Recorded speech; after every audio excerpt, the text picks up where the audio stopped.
Gold, trusted gold buyers. మీరు తాకట్టు పెట్టిన బంగారాన్ని విడిపించి ఈ రోజు ఉన్న మార్కెట్ ధరకు కొనబడను. నమస్కారం, మీరు చూస్తున్న ఐ డ్రీమ్. నేను మీ కీర్తి. మార్చి 3న కేతుగ్రస్త సంపూర్ణ చంద్రగ్రహణం భారతదేశంలో ఏర్పడబోతుంది. మరి ఏ సమయం నుంచి ఏ సమయంలో ఈ గ్రహణం ఏర్పడుతుంది? కొంతమంది ఏమో 3 గంటల నుంచి స్టార్ట్ అవుతుంది అంటున్నారు. లేదు అప్పటికి చంద్రుడు రారు కదా, 6 గంటల నుంచి మనం నియమాలు పాటించాల్సి వస్తుందని కొంతమంది అంటున్నారు. అసలు ఎప్పుడు పండుగ జరుపుకోవాలి? ముఖ్యంగా హోలీ పండుగ కూడా వస్తుంది ఇదే పౌర్ణమికి. కాబట్టి ఈ కన్ఫ్యూజన్స్ అన్నీ, గ్రహణం ఎప్పుడు వస్తుంది, ఎప్పుడు విడుస్తుంది, ఏ రాశుల వారికి కలిసి వస్తుంది, ఏ రాశుల వారికి కలిసి రావట్లేదు, ఎలాంటి రెమెడీస్ పాటించాలి, ముఖ్యంగా గర్భవస్థలు, మళ్ళీ అశోచనతో ఉన్న స్త్రీలు ఎలాంటి నియమాలు పాటించాలి, ఇలాంటి వివరాలన్నీ మనకు తెలియజేయడానికి మనతో పాటు ప్రముఖ ఆస్ట్రాలజర్ బ్రహ్మశ్రీ నందిబట్ల శ్రీహరి శర్మ గురుగారు ఉన్నారు. నమస్తే గురుగారు. వాగర్థ వివ సంపృక్తౌ వాగర్థ ప్రతిపత్తయే జగతః పితరౌ వందే పార్వతీ పరమేశ్వరౌ. ఆదిత్యాయ చ సోమాయ మంగళాయ బుధాయ చ గురు శుక్ర శనిభ్యశ్చ రాహవే కేతవే నమః. శృంగేరి జగద్గురు పీఠాధిపతులకి, కంచి పీఠాధిపతులకి నమస్కారములు తెలియచేసుకుంటూ కార్యక్రమాన్ని ప్రారంభిద్దాం. గురుగారు, మొన్న ఒక గ్రహణం వెళ్ళిపోయింది. అది మాత్రం ఇండియాలో లేదు కాబట్టి మినిమంగా మనం అందరం నియమాలు పాటించాము, ఊరుకున్నాం. ఇప్పుడు మార్చి 3న వచ్చేది హోలీ పండుగ రోజు వస్తోంది, భారతదేశం అంతటా కనిపిస్తోంది అని అంటున్నారు. అయితే కన్ఫ్యూజన్ చాలా ఉంది గురుగారు. ఎప్పటి నుంచి నియమాలు పాటించాలి, అసలు ఎలాంటి నియమాలు పాటించాలి, ఎప్పటిదాకా పాటించాలి అన్నది ఒక్కొక్క ప్రశ్న వారీగా నేను అడుగుతాను. అన్నిటికీ సమాధానం తెలియజేయాల్సింది కోరుకుంటున్నాం. ముందుగా అసలు ఈ గ్రహణం గురించి చెప్పండి గురుగారు. ఎప్పుడు వస్తుంది, ఏం కథ? తప్పకుండానమ్మా. గ్రహణము కేతుగ్రస్త సంపూర్ణ గ్రస్తోదయ చంద్రగ్రహణం అన్ని పార్ట్స్ ఆఫ్ ఇండియాలో కనిపిస్తుంది గురుగారు? భారతదేశం మొత్తంలో కనిపిస్తుంది. గ్రస్తోదయ చంద్రగ్రహణం అని ఎందుకన్నామనంటే, ఈ గ్రహణం ఏర్పడుతుంది మధ్యాహ్నం 3 గంటల 19 నిమిషాల నుంచి 6 గంటల 47 నిమిషాలు సాయంకాలం వరకు ఈ గ్రహణం ఉంటుంది. కానీ చంద్రుడు ఉదయించడం అనేటువంటిది 6 గంటల 19 నిమిషాలకి ప్రారంభమవుతుంది. కాబట్టి మనకు ఈ యొక్క సిద్ధాంతకర్తల్లో దృక్సిద్ధాంతకర్తలు సంబంధించినటువంటిది కనిపించే సమయానికే మనం లెక్క తీసుకోవాలి. కాబట్టి 6 గంటల 19 నుంచి 6 గంటల 47 నిమిషాల మధ్య కాలమే మనం పట్టు విడుపు స్నానము కానీ, గ్రహణ పూజలు కానీ, నివారణ పూజలు కానీ, లేదా ఏదైనా ఆరాధన కానీ చేసుకోవాలని ఒక సంబంధించినటువంటి వారి అభిప్రాయం. కానీ వాస్తవానికైతే మనం గమనించుకోవాల్సింది, మధ్యాహ్నం కూడా ఏర్పడుతున్నటువంటి గ్రహణం కాబట్టి చంద్రుడు మనకు కనబడడు. కాబట్టి చంద్రగ్రహణం అనేది ప్రారంభమవుతుంది. అన్నిటికంటే మనం లెక్క తీసుకోవాల్సినటువంటిది గ్రహణ సమయమే మనకి ఇంపార్టెంట్ తప్ప ఎన్ని గంటలకు కనబడుతుంది మీనమేషాలు వేసుకుంటూ లెక్కలు కట్టుకుని ఏం చేస్తామమ్మా? అసలు గ్రహణం సంబంధించినటువంటి కాలమే అమూల్యమైనటువంటి కాలం.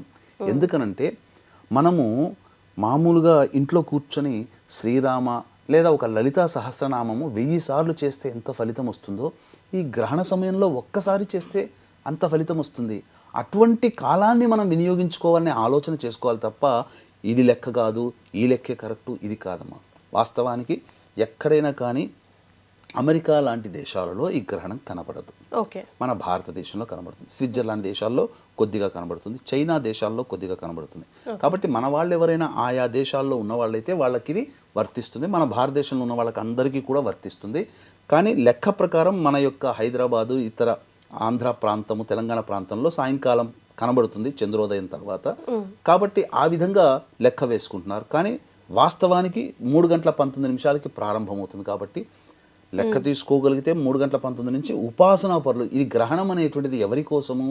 ఉపాసనలు తీసుకోవడానికి, ఆల్రెడీ గురువుగారు ఇచ్చిన మంత్రాలని ఉపదేశం తీసుకున్నది, మళ్ళీ మాలిన్యం దోషం కలగకుండా వాటిని చక్కగా పవిత్రంగా ఉంచుకోవడం కోసం, గొప్పదైనటువంటి దైవిక శక్తుల్ని పొందడం కోసం మనం చేసుకునేటువంటి గ్రహణం. ఇంతే తప్ప ఇంకా కొంతమంది నెగిటివ్ ప్రాపగండా కూడా జరుపుతున్నారమ్మా. అంటే మనం చూసామంటే అనేక ప్రసార మాధ్యమాల్లో మనం థంబ్నెయిల్స్ చూస్తే, ఎందుకంటే ఈ రోజుల్లో థంబ్నెయిల్స్ చూస్తే జడ్జిమెంట్ అట్లా రాస్తారు. ఈ 4 రాష్ట్రాల వారికి మృత్యుగండం, ఈ 4 రాష్ట్రాల వాళ్ళు వీధిన పడతారు, తస్మాత్ జాగ్రత్త. అసలు ఈ 4 రాష్ట్రాల వారికి గొప్ప రాజయోగం, పదవీ యోగం, చక్రవర్తులు అవుతారు, ధనధాన్యాధిపతులు అవుతారు. వాస్తవానికి గ్రహణ ప్రభావం వల్ల ఎటువంటి ఇబ్బందులు ఉండవమ్మా. అంత సీన్ లేదమ్మా. జీవితాలు తారుమారయ్యేది గ్రహణాల వల్ల కాదమ్మా, వ్యక్తిగత జాతకాల వల్ల. గ్రహణ ప్రభావం అనేటువంటిది దేనికోసమనంటే, మనకు సంబంధించి ఈ యొక్క సృష్టిలో గ్రహణం అనేటువంటిది అంతరిక్షంలో జరిగే ఒక అద్భుతమైనటువంటి దృశ్య కావ్యం. దీని ప్రభావం వలన ప్రకృతిలో జరిగేటువంటి విపత్తులని సంబంధించినటువంటి ఉపద్రవాల్ని సూచిస్తాయి. అంటే భూకంపాలు కానీ, సునామీలు కానీ, యుద్ధాలు కానీ, కొన్ని ఆర్థికపరమైనటువంటి ప్రపంచవ్యాప్తంగా ఆర్థిక పరిస్థితులు కానీ, ఇలా ఏదైనా ప్రపంచ మానవాళికి సంబంధించినటువంటి ఇబ్బందులు కలుగుతాయి తప్ప వ్యక్తిగత జాతకాన్ని అత్యంత ప్రభావితం చేసేటువంటి గ్రహణం కాదమ్మా. ఇప్పుడు మీరు గమనించుకుంటే మహాభారత యుద్ధం జరిగినప్పుడు ఒకే నెలలో 2 గ్రహణాలు వచ్చాయి. అంటే దీని ప్రభావం ఏంటి? భవిష్యత్తులో ఏదో వినాశనం జరగబోతుంది తగ్గట్టుగానే మహాభారత యుద్ధం జరిగింది. కాబట్టి ప్రతి మనకు గ్రహణాలు ఒకే నెలలో 2 నెలలు వచ్చి ఒకే నెలలో 2 గ్రహణాలు వచ్చాయి. పోయిన సంవత్సరం వచ్చింది. మన భారతదేశం విక్టిమ్ కాదు, మన భారతదేశంలో కనిపించలేదు. కానీ విక్టిమ్ అయింది ఎవరమ్మా? మన భారతదేశం. పెహల్గాం దాడిలో అమాయకులైన 26 మంది ప్రాణాలను పోగొట్టుకున్నాం కదా. కాబట్టి ఈ గ్రహణం అనేటువంటిది ప్రపంచవ్యాప్తంగా కలిగేటువంటి దుస్సంఘటనని సూచిస్తుంది. ఆ విధంగా చూడాలి తప్ప వ్యక్తిగత జాతకానికి ప్రభావితం చేయదు. కాకపోతే ఆ యొక్క ప్రపంచంలో మనం జీవిస్తున్న మానవుడిగా కాబట్టి జరిగేటువంటి నష్టము అంటే ఈ గ్రహణ ప్రభావం వల్ల నష్టాలు కలిగే, ఇబ్బందులు కలిగి, దోషాలు కలిగే రాశుల్లో పుట్టిన వాళ్ళు పేర్లు ఉంటాయి కదా కొన్ని రాశులు. ఆ రాశిలో వాళ్ళకి సాధారణంగా దైనందిన జీవితంలో ఒక 100 రూపాయలు నష్టం అనుకోండి, ఒక 50 రూపాయలు పెచ్చు పెరిగి 150 రూపాయలు నష్టం కలుగుతుంది. లేదు గొప్పగా చక్రవర్తులు అవుతారు, ఆ ధనవంతులు అవుతారు అని అంటారు కదా, 100 రూపాయల లాభం వస్తుంది. ఈ గ్రహణ ప్రభావంలో ఆయా రాశుల వాళ్ళకి కొన్ని పనుల వల్ల 100కి ప్లస్ 50 తోడే 150 రూపాయలు లాభం వస్తుంది. అంతే తప్ప జీవితాలు తారుమారై తలకిందులై పెనమించి పొయ్యిలో కానీ బూరెల బుట్టలో పడేటువంటి ఇవన్నీ జరగవు. కాబట్టి వీక్షించేటువంటి మన ఐ డ్రీమ్ ప్రేక్షకులు కూడా ఇటువంటివి ఇబ్బందులు పెట్టేటివి ఆశల పల్లకిలో ఊరేగింపచేసే గారడి మాటల మాయజాలాన్ని నమ్మకండి. కాకపోతే నష్టం ఉందని చెప్తున్నారు కదమ్మా, ఈ నష్ట నివారణ కూడా జరిపించుకోవచ్చు. ఎందుకనంటే ఈ నష్ట నివారణ జరిపించుకునేటువంటిది ఆయా రాశుల్లో జన్మించిన వాళ్ళకి ఇబ్బంది కలుగుతుంది అన్నప్పుడు ఆ సమయంలో దేవతా ఆరాధనలు, ఇష్టదేవత ఆరాధనలు, గురుగారు ఇచ్చిన మంత్రోపదేశాలు, విష్ణు శివ లలిత సహస్రనామ పారాయణాలు, లేకపోతే కాలభైరవాష్టకం దత్తాష్టకాల పారాయణాలు చేయడం, గురుచరిత్ర పారాయణాలు చేయడం, ఇలాంటివి చేసుకుంటే నష్టం కలిగే రాశుల్లో జన్మించిన వాళ్ళకి నష్టము జరగకుండా 100కి 150 రూపాయలు నష్టం జరిగే బదులు 100కి ఒక 10 రూపాయలు నష్టం కలిగి 110 రూపాయలు తక్కువ నష్టంతో బయటపడతారు. అందుకని దీన్ని దృష్టిలో పెట్టుకుని ఈ యొక్క సింహరాశిలో గ్రహణం ఏర్పడుతుంది పుబ్బా నక్షత్రంలో. కాబట్టి దీన్ని బేస్ చేసుకుని మేష వృషభ కర్కాటక సింహ కన్య ధనుస్సు మకర కుంభరాశుల వారికి కొన్ని ఇబ్బందికర పరిస్థితులు సాధారణంగా కొద్దిగా ఎక్కువగా ఉంటాయి. కాబట్టి మన పీఠం ఆధ్వర్యంలో 4వ తారీఖు రోజున సాయంకాలం 6 గంటలకి ఈ యొక్క ఈ రాశిలో జన్మించిన వాళ్ళకి గ్రహణ దోష నివారణ పూజలు హోమాలు జరిపించి శక్తిపాతకు చేసినటువంటి కరుంగలి మాల ఇవ్వడం జరుగుతుంది. 4వ తారీఖు సాయంకాలం 5 గంటల లోపల గోత్రనామాదులు నమోదు చేసుకోవచ్చు. ఇది ఈ అరుదైన అవకాశాన్ని వినియోగించుకోవాలని నేను కూడా మనస్ఫూర్తిగా కోరుకుంటున్నాను. గురుగారు, ఇందాక మీరు మాటల్లో చెప్పినట్టుగా మరి ఈ గ్రహణం వల్ల ఎలాంటి విపత్తులైనా ప్రకృతి విపత్తులైనా వచ్చే అవకాశాలు ఉన్నాయంటారా? కొంత విపత్తులు వచ్చే అవకాశాలు ఉంటాయి. ఇప్పుడు ప్రస్తుతం నడుస్తున్నటువంటి సమాజంలో ప్రపంచవ్యాప్తముగా కొన్ని యుద్ధ మేఘాలు అనేటువంటివి కమ్ముకున్నాయి, ఆల్రెడీ జరుగుతున్నాయి. అంటే ఏంటి? సింహరాశిలో ఏర్పడుతుంది. సింహరాశి అంటే రవి. రవి అంటే ఏంటి? పెత్తనాన్ని చెలాయించేటువంటి గ్రహము, పెద్ద గ్రహము, రాజు లాంటి వాడు. కాబట్టి ప్రపంచవ్యాప్తముగా పెద్దన్న పాత్ర పోషించే దేశమైనటువంటి అమెరికా లాంటి పెద్ద ఆర్థిక పురోగతి పొందినటువంటి దేశాల్లో కొన్ని ఇబ్బందికర పరిస్థితులు, దేశాధ్యక్షులు మారడం కానీ, లేదా అధ్యక్షులు గొప్పగా పేరు పొందినటువంటి ప్రఖ్యాత దేశ అధ్యక్షుల యొక్క మరణం కానీ సూచించబడుతుంది. దీనికి తగ్గట్టుగానే మనకు ఒక వార్త నిజమో కాదో తెలియదు, ఒక వార్త మాత్రం హల్చల్ చేస్తుంది. ఇరాన్ అధ్యక్షుడు ఖమైనీ మృతి చెందినట్టు కానీ నిర్ణయించలేదు, ఇంకా అఫీషియల్ లేదు, కానీ ఒక వార్త హల్చల్. అంటే ఇలాంటివి జరగవచ్చు. లేదా భూకంపాలు, ఇంతకుముందు చెప్పుకున్నట్టుగా సునామీలు కానీ, ఏ విధమైన కానీ ఇబ్బందులు. ఆల్రెడీ యుద్ధం నడుస్తున్నటువంటి ఉక్రెయిన్ రష్యా కావచ్చు, పాకిస్తాన్ ఆఫ్ఘనిస్తాన్ కావచ్చు, లేదా ఇరాన్ అమెరికా కావచ్చు, చైనా తైవాన్ కావచ్చు, ఇలా కొన్ని దేశాల్లో యుద్ధ మేఘాలు కమ్ముకుంటున్నాయి.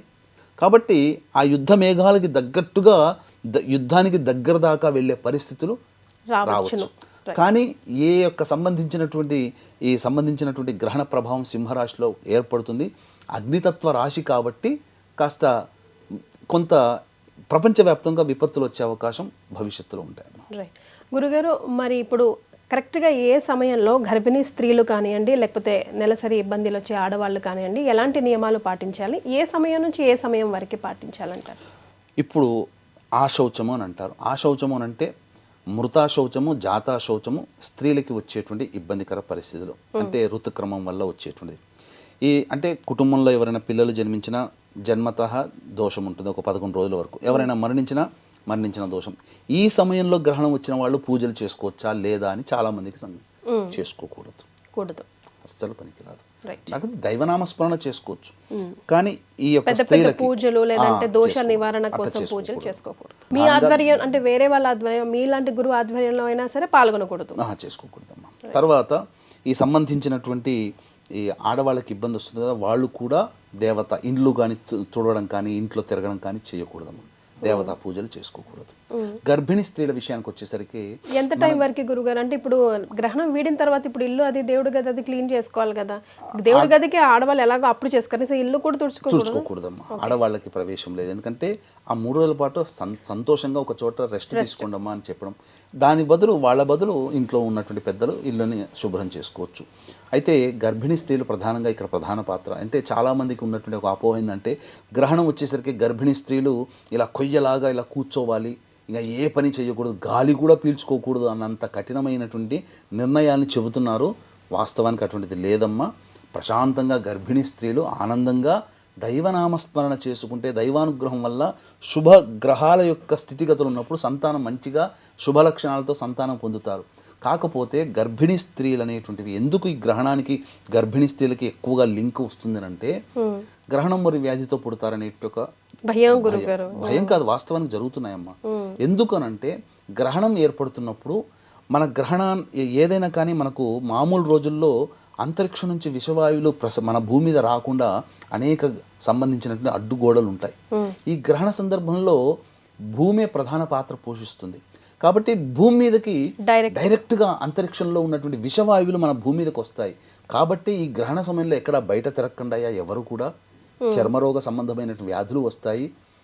అలాగే భోజన పదార్థాలు తీసుకోకుండా, అలాగే గర్భిణీ స్త్రీలు అనేటువంటి వాళ్ళు బయట ఆ గాలిని పీల్చకండమ్మా, మీ గర్భానికి సంబంధించిన విపత్తు జరుగుతుందని ఇల్లంతా కూడా చక్కగా మూసివేసి కిటికీలు తలుపులన్నీ మూసివేసి హాయిగా ఇంట్లో దైవనామస్మరణ చేసుకుంటూ ఉండమని చెప్పారు. అది 3 గంటల 19 నిమిషాలకు ప్రారంభమవుతుంది, 6 గంటల 45 నిమిషాల వరకు. కాబట్టి చక్కగా ఇంట్లోనే అటు ఇటు తిరగొచ్చమ్మా, ఇలా బిగబట్టుకొని కూర్చోమని ఎక్కడా చెప్పబడలేదు. కాబట్టి అటువంటివి నమ్మకండి, చక్కగా ఆనందంగా గర్భిణీ స్త్రీలు ఉండొచ్చు. కాకపోతే బయట తిరగకండి, బయట గాలి ఈ సమయంలో పీల్చకూడదమ్మా. మరి గురుగారు ఎప్పుడు పట్టు విడుపులు అవుతాయి, తర్వాత ఎలాంటి నియమాలు ఎలాంటి దాన ధర్మాలు చేయాలి, ముఖ్యంగా దేవుడు గది కానీ చిత్రపటాలు కానీ ఏ సమయంలో మనం క్లీన్ చేసుకోవచ్చు? సాయంకాలం సమయంలో మనం చిత్రపటాలు అంతగా తుడుచుకోవడానికి ఇష్టపడం కదా గురువుగారు, లైట్స్ వేసిన తర్వాత. కానీ ఇప్పుడు పరిస్థితి అలాగే వస్తుంది, సో మరి ఏం చేయమంటారు? 3 గంటల 19 నిమిషాలకి సంబంధించి గ్రహణం ప్రారంభమవుతుందమ్మా.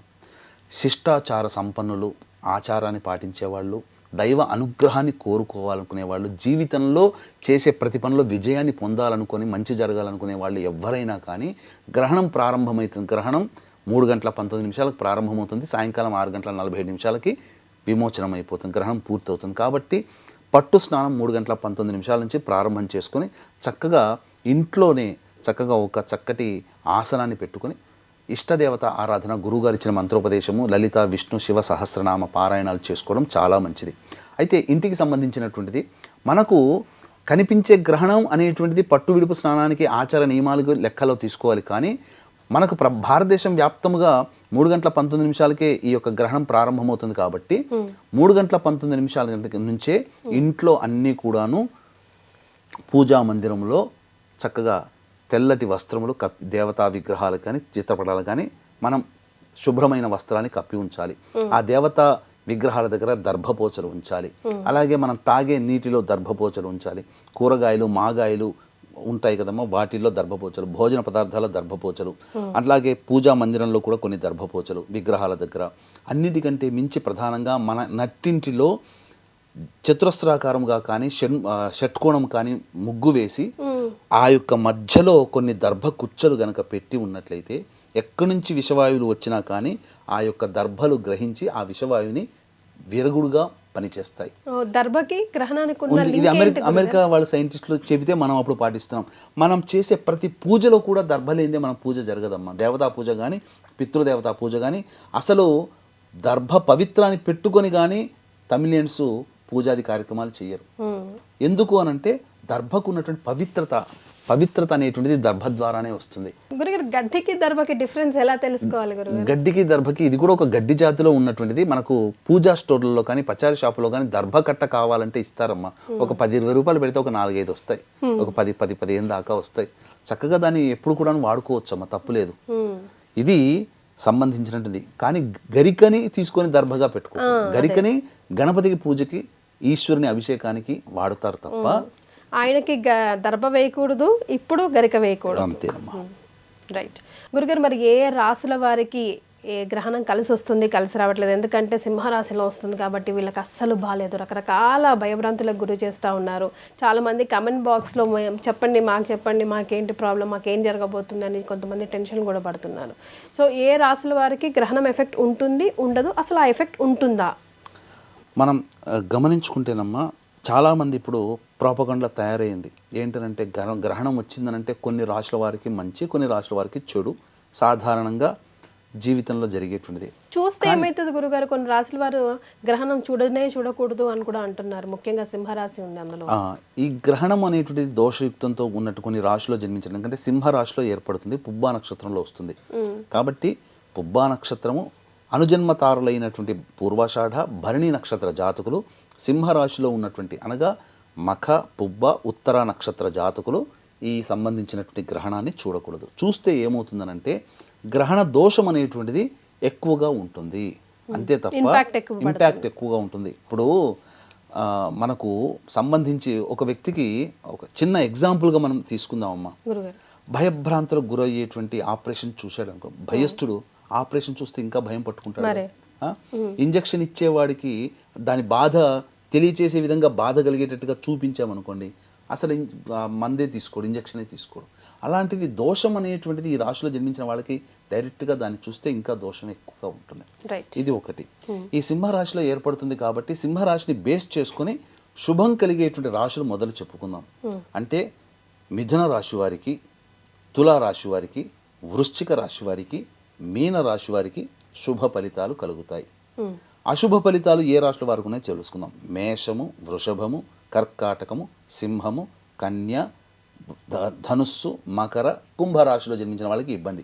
అయితే ఇక్కడ చిన్న మనం తెలియచేయాల్సింది మన ఐడియన్ ప్రేక్షకులకి, చాలామంది ఈ థంబ్నెయిల్స్లో ప్రసార మాధ్యమాల్లో ఏమని చెప్తున్నారంటే, ఈ రాశిలో కనుక జన్మిస్తే ఈ గ్రహణానికి సంబంధించిన వాళ్ళకి, ఈ రాశిలో వాళ్ళకి అద్భుత రాజయోగాలు, చక్రవర్తిత్వము, కుబేరులు అవుతారు. ఏం జరగదమ్మా. అట్లంటే అందరూ అంబానీల పక్కన కూర్చోవాల్సి వచ్చేది. ఇంకా మొత్తం మరణగండము, నాశనం అయిపోతారు, ఇక మీకు దిక్కు లేదు, మొక్కు లేదు, అసలు మీ జీవితమే తలకిద్దులు అవుతుంది. అట్లాంటప్పుడు ఇప్పుడు సంబంధించి అంబానీ మకర రాశిలో పుట్టాడమ్మా, మరి ఏమన్నా ఇబ్బంది అవుతుంది ఆయనకి? కుబేరుడే కదా. కాబట్టి ఇవన్నీ తప్పమ్మా. కాకపోతే మంచిగా గొప్పగా ఉండేటువంటి రాశిలో జన్మించిన వాళ్ళకి ఏంటంటే 100 రూపాయలు దైనందిన జీవితంలో లాభం పొందితే ఆ గ్రహణ సందర్భంగా కొన్ని రోజుల్లో పాటు 100కి ప్లస్ ఒక 50 రూపాయలు కలిసి 150 రూపాయల లాభం. నష్టం కలుగుతుంది అన్నటువంటి రాశుల వాళ్ళకి ఏంటంటే ఈ సంబంధించినటువంటి 150 రూపాయలు నష్టపోతారు, 100 రూపాయలు నష్టమయ్యే, పెద్దగా ఏమవుతుందమ్మా. రైట్ గురుగారు, మరి ఏ రాశుల వారు ఎలాంటి దాన ధర్మాలు చేయాలి గ్రహణానంతరం? ముఖ్యంగా అసలు ఎవరు చేసినా గ్రహణం తర్వాత దానం చాలా మంచిది అంటారు కదా గురుగారు, ఏమేమి దానం చేయాలి? ఇప్పుడు ఎందుకు ఈ రాశుల వారికి ఇంపాక్ట్ కలుగుతుందో తెలియజేస్తాను. ఎందుకంటే ఈ గ్రహణంతో పాటుగా శని, ఏలినాడు శని ప్రభావం కూడా, శని దోషం కూడా కొన్ని రాశులు కలుస్తున్నాయి. ఎందుకంటే మేషరాశి వారికి ఏలినాడు శని ఉంది ఒకటి, తర్వాత కర్కాటక రాశి వారికి యోగ శని, సింహరాశి వారికి అష్టమ శని, కన్యా రాశి వారికి దాంపత్య శని, కుంభరాశి వారికి ఏలినాడు శని, అలాగే ధనుస్సు రాశి వారికి అర్ధాష్టమ శని. ఇప్పుడు ఈ గ్రహణ ప్రభావం వల్ల ఏ రాశుల వారికి ఉంది అని అంటే ఆల్మోస్ట్ ఒక వృషభ రాశికి తప్ప మిగతా రాశులు దోషమున్న రాశులు ఏవైతే చెప్పబడి ఉన్నాయో వృషభ రాశికి, మకర రాశికి తప్ప తక్కినటువంటి రాశులకన్నిటికీ గ్రహణ దోష ప్రభావం ఉంటుంది, ప్లస్ ఏలినాడు శని దోష ప్రభావం కూడా ఉంటుంది. కాబట్టే కాస్త దైవ అనుగ్రహాన్ని పొందే ప్రయత్నం. కాబట్టి ఈ గ్రహణం ఏర్పడుతున్నటువంటి సమయంలో ఇప్పుడు ఏవైతే బాగోలేవని చెప్పి రాశులు ఉన్నాయో వాళ్ళందరూ కూడా చక్కగా ఇంట్లోనైనా కానీ ఇష్టదేవత ఆరాధన అస్సలు మిస్ చేసుకోకండి. చక్కగా ఇంట్లో కూర్చొని జపము, అలాగే పారాయణాలు ఎంత వీలైతే అంత ఆ 3 గంటల 20 నిమిషాల చిల్లర కాలంలో ఎంత వీలైతే అంత చేసుకుంటే ఏదైతే నష్టం ఉందని చెప్పామో ఈ నష్టంతో పాటుగా బోనస్గా శని దోషం కూడా తొలగిపోతుంది. కాలభైరవ అష్టకం చదువుకోవచ్చు, శివ విష్ణు లలితా సహస్రనామ పారాయణం చేసుకోవచ్చు ఈ రాశిలో. లేదు ఏ రాశులు అంటే వృషభము, మేషము, వృషభము, కర్కాటకం, సింహము, కన్య, ధనుస్సు, మకర, కుంభరాశులు వీళ్ళందరూ ఈ విధంగా పాటించుకుంటే మంచిది. దీంతో పాటుగా లేదు అవకాశం ఉంది ఇంకా మనం దోష నివారణ జరుపుకోవాలంటే 4వ తారీఖు రోజున గ్రహణ దోష నివారణ పూజలు మన పీఠం ఆధ్వర్యంలో జరపబడుతున్నాయి. సాయంకాలం 6 గంటల లోపల జరుగుతుంది కాబట్టి 4వ తారీఖు సాయంత్రం 5 గంటల లోపల నమోదు చేసుకోవచ్చు. ఇక ఈ ఏ రాశులకైతే బాగోలేదు అని చెప్పి ఉన్నామో ఆయా రాశుల వాళ్ళు సాయంకాలం వెళ్ళారనుకోండి, ఎందుకంటే మొత్తం దేవాలయాలన్నీ మూసివేస్తారు, వాళ్ళందరూ దేవాలయాన్ని శుభ్రం చేసుకుంటుంటారు బ్రాహ్మణులు. ఆ సమయంలో దానం తీసుకుంటామంటే సాయంత్రం కూడా దానం పనికిరాదు. కాబట్టి తెల్లవారి 4వ తారీఖు రోజున వెండి చంద్రబింబము, వెండి సర్పబింబము, ఒక కంచు పాత్ర కానీ లేదా మట్టి పాత్రనైనా కానీ పెద్దది తీసుకుని దాంట్లో వేసి ఆ 2 ప్రమిదలు వెండి చంద్రబింబము నాగబింబము వేసి నిండా శుద్ధమైన ఆవునేతి వేసి మీ యొక్క ముఖాన్ని ఏ దోషమైతే ఉన్నదని రాశులు చెప్పాలో ఆ రాశుల వాళ్ళ ముఖాన్ని ఆ నేతి పాత్రలో చూసి బ్రాహ్మణికి దానం చేయవచ్చు. ఈ రోజులో కొంతమంది తీసుకోకపోవచ్చు. ఆ సందర్భంగా దేవాలయంలో దీపారాధన చేసే చోట కానీ లేదా దేవాలయంలో మారేడు చెట్టు, రావి చెట్టు ఏదో ఒక వృక్షం, దేవతా వృక్షం ఉంటుంది కదా, ఆ దేవతా వృక్షం మొదట్లో చక్కగా ముఖంలో చూసుకొని దీపారాధన చేసి తర్వాత దానాది కార్యక్రమాలు చేయాలి. ఏం దానాది కార్యక్రమాలు చేయాలి అని అంటే ప్రధానంగా గ్రస్తోదయ సంపూర్ణ చంద్రగ్రహణం కాబట్టి బియ్యము, ఉలవలు, మినుములు, గోధుమలు ఎవరి శక్తి కొలది బ్రాహ్మణుడికి 1/4 కిలో కానీ 1/2 కిలో కానీ కిలో కానీ కిలో ఎవరి శక్తి కొలది వాళ్ళు ఇవి.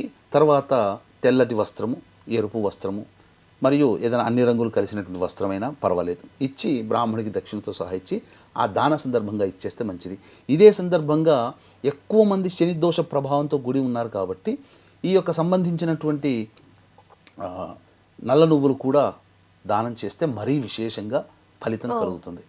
వచ్చేసి దానం ఇచ్చేసిన తర్వాత వెనక్కి తిరిగి చూడడం, ఇంటికి వచ్చి కాళ్ళు చేతులు కడుక్కొని వీలైతే ఇంటికి వచ్చిన తర్వాత శిరస్నానం చేసి చక్కగా దైనందిన జీవిత కార్యక్రమాల్లో పాల్గొనవచ్చు. ఎస్ గురుగారు, అంతా బాగానే ఉంది కానీ మేమంతా ఆఫీస్లో ఉంటాం, మా కెమెరామెన్లు, మా ఎడిటర్లు, మా ఐసీఓలు అందరూ ఆఫీసుకి చుట్టే తిరగాలి, 7 గంటల వరకు బహుశా ఇక్కడే ఉంటాం. మా పరిస్థితి ఏమిటి?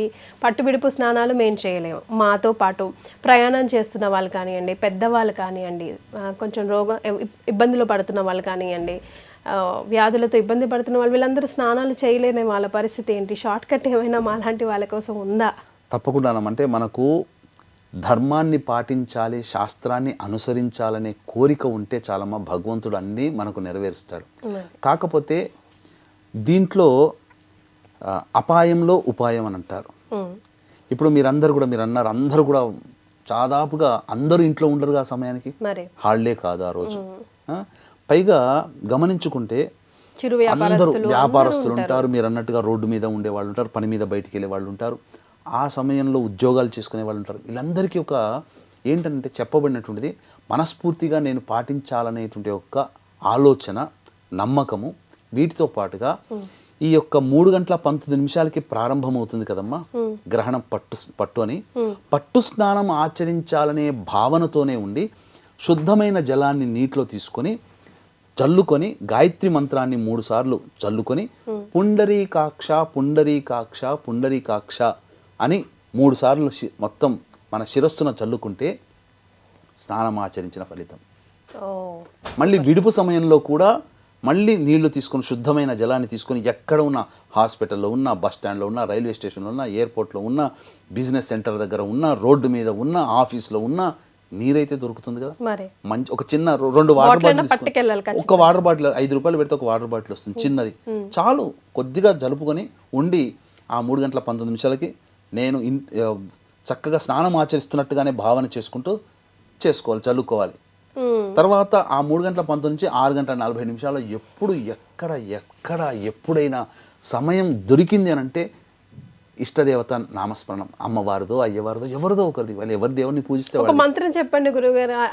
పట్టు విడుపు అయ్యే వరకు ఇలా ఈశ్వరుని ఇష్టపడేవాళ్ళు శివాయ నమః, నారాయణుని ఇష్టపడేవాళ్ళు నారాయణాయ నమః, అమ్మవారిని ఇష్టపడేవాళ్ళు శ్రీమాత్రే నమః. చాలు. ఇదే చాలమ్మ, ఇదే మంత్రం.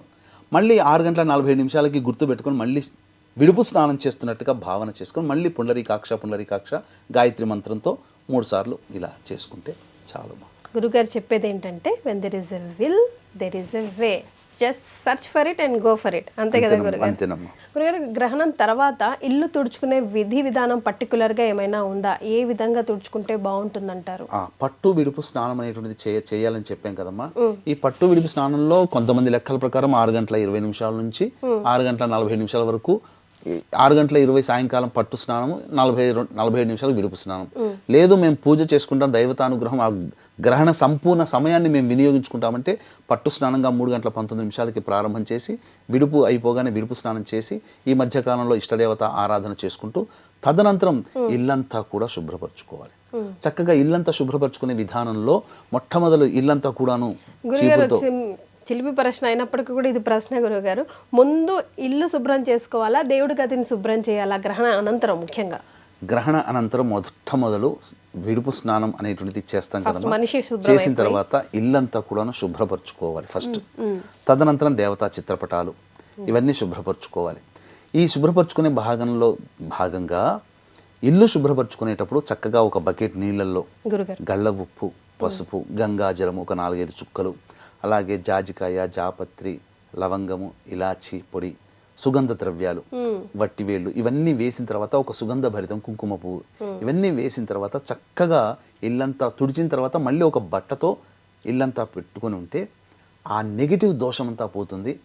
చక్కగా పూజా మందిరాన్ని కూడా శుభ్రపరచుకొని పూజంతా చక్కగా మళ్ళీ పూజ చేసుకొని దీపారాధన చేసి పూజ చేసుకొని అప్పుడు ఇంట్లో ధూపం వేస్తే, నేను చెప్తున్నానమ్మా, భోపాల్ గ్యాస్ దుర్ఘటనలో దాదాపు 1962నో 65లోనో జరిగింది. దాదాపు 60,000 మంది పైగా మరణిస్తే ఒక సాంప్రదాయ బ్రాహ్మణ కుటుంబంలో ఎటువంటి ఇబ్బందులు కలగలేదు. కారణం అగ్నిహోత్రం హోమం చేసుకోవడం. అంటే ఆ భోపాల్ గ్యాస్ దుర్ఘటనలో విడుదలైన మీథేన్ వాయువుని ఇతను హోమం చేసుకోవడం ద్వారా వచ్చినటువంటి వాయువే వెలగొట్టగలిగింది. కాబట్టి గ్రహణ సందర్భంగా ఇంట్లోకి మనం ఎంత ప్రయత్నం చేసినా ఏదో ఒక రకంగా విషవాయువులు ప్రవేశిస్తాయి. కాబట్టి ధూపం గనక మైషాచి, గుగ్గిలం, సాంబ్రాణి ఈ మూడిటితో గనక ధూపం వేస్తే ఇంట్లో ఉన్నటువంటి నకారాత్మక శక్తి, నెగిటివ్ ఎనర్జీ, అదే విషవాయువులు ఇవన్నీ కూడాను తొలగిపోతాయమ్మా. సో ఖచ్చితంగా ధూపం పాజిటివ్ ఎనర్జీతో మళ్ళీ ఇల్లు కళకళలాడుతుంది. రైట్ గురుగారు, to some of the whole topic, ఇప్పుడు గ్రహణానికి సంబంధించి ప్రేక్షకులకి క్లుప్తంగా ఇంపార్టెంట్ పాయింట్స్గా ఒక మాటగా చెప్పాలంటే ఏం చెప్తారు? గ్రహణ సమయం గ్రహణం అనగానే ఈ రాష్ట్ర వాళ్ళు ఆ రాష్ట్ర వాళ్ళకి ఇబ్బంది అని చెప్పి చేస్తున్నారమ్మా. అది ఏమాత్రం కూడా నమ్మకండి. మీ దైనందిన జీవితంలో మంచే జరుగుతుంది. మంచి జరగడం కోసం, చెడు జరుగుతుంది అనుకోండి, మంచి జరగడం కోసం ఇష్టదేవత ఆరాధన చేయండి. ఈ గ్రహణ సమయం సంవత్సరంలో ఒకసారి వస్తుంది. మళ్ళీ 2026లో ఈ పరాభవ నామ సంవత్సరంలో గ్రహణాలు లేవు. కాబట్టి ఉన్న అరుదైనటువంటి అవకాశాన్ని అందరూ సద్వినియోగపరచుకోండి.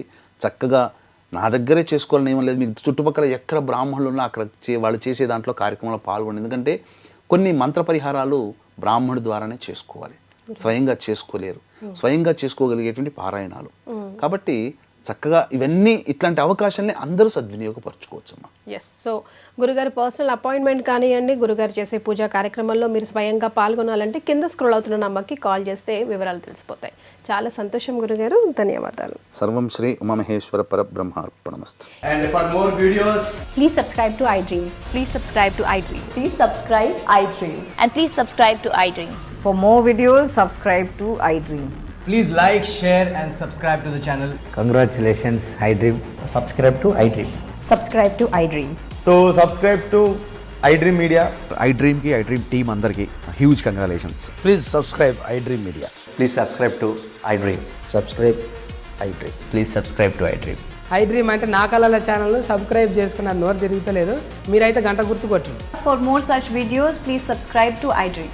Subscribe to iDream. Please subscribe to iDream. Please subscribe iDream Media. Please do subscribe to iDream. Please subscribe to iDream Media. For best entertainment and information, please subscribe iDream. And don't forget to subscribe to iDream.